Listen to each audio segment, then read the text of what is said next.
Dans Apocalypse 5:6, nous lisons « L'agneau avait 7 cornes et 7 yeux, qui sont les 7 esprits de Dieu envoyés par toute la terre. » Le Seigneur désire que nous comprenions que si nous voulons la plénitude du Saint-Esprit, nous devons premièrement nous placer sous la royauté du Seigneur Jésus-Christ. Il doit être le roi de notre cœur, de notre foyer et de notre assemblée. Nous devons premièrement l'accueillir par la foi comme le roi de notre cœur.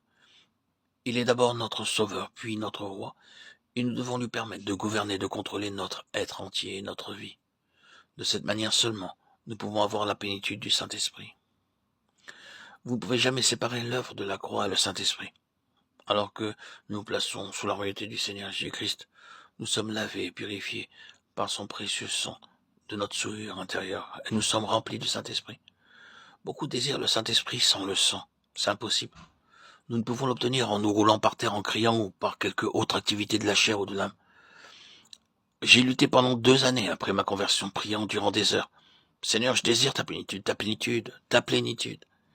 Je pensais que peut-être en voyant une lumière, un songe, une vision ou un signe, j'obtiendrais la plénitude. Une nuit, le Seigneur m'apparut, me demanda, dis-moi, comment tes péchés ont-ils été pardonnés? Je dis, Seigneur, j'ai cru que j'étais le plus grand des pécheurs et que ton sang fut versé pour mes péchés, et tu m'as pardonné. Le Seigneur dit, alors maintenant, crois que tu es la plus faible des personnes, et tu auras ma puissance. Tout à coup, je réalisais que je devais dépendre du Seigneur pour chaque mot que j'aurais à prononcer. Alors je compris pourquoi le Seigneur avait fait de moi un bègue. J'avais l'habitude de demander, Seigneur, pourquoi suis-je bègue? Comment un tel homme peut-il être un prédicateur? Je ne peux pas exprimer librement mes pensées, les mots ne sortent pas de ma bouche, et je suis sans secours et gêné. Mais le Seigneur dit, tu dépends de moi. Il me donna sa parole, je dus prier chaque jour. Seigneur, touche mes lèvres, ma langue et ma gorge, car de moi-même, je ne peux pas parler. Le Seigneur entendit ma prière. Maintenant, je dépends de lui seul pour chaque mot que je prononce. Il a délié ma langue. Avant d'aller quelque part, je lui demande, même pour de petites choses, Seigneur, puis-je aller dormir? Puis-je faire ceci? Puis-je faire cela? Mon temps, mon argent et mon corps lui appartiennent. Tout lui appartient. Je dois le consulter, lui qui est le roi de mon cœur, de mon cerveau, de mes mains, de mes pieds, de mon être entier.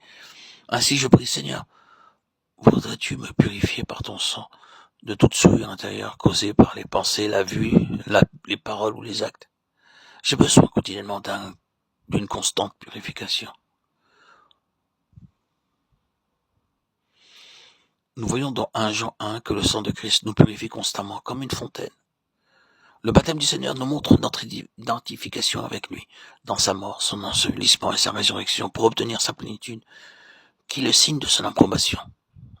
Attendez patiemment à genoux chaque matin en méditant, Seigneur, parle-moi, me voici, parle-moi. Alors il dira, oui mon fils, ma fille, mon enfant, je suis satisfait de toi.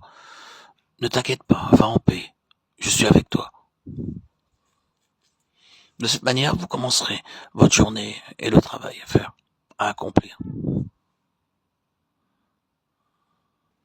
avec une joie et une confiance qui dépasse toutes vos espérances.